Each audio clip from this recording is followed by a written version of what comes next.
Iranski konflikt se iz ure v uro zaostruje, kriza je dosegla Evropo.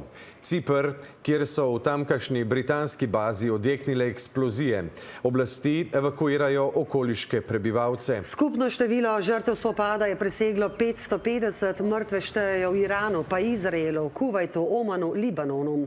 V spopade se je v zadnjih 24 urah umešal še skrajno islamsko gibanje Hezbolah.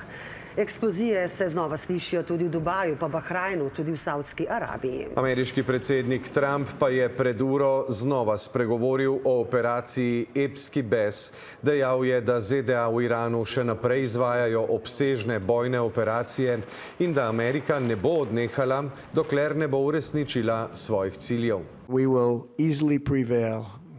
We're already substantially ahead of our time projections, but whatever the time is, it's okay. Whatever it takes, we will always, and we have right from the beginning, we projected 4 to 5 weeks, but we have capability to go far longer than that. We'll do it. Whatever somebody said today, they said, oh, well, the president wants to do it really quickly. After that, he'll get bored. I don't get bored.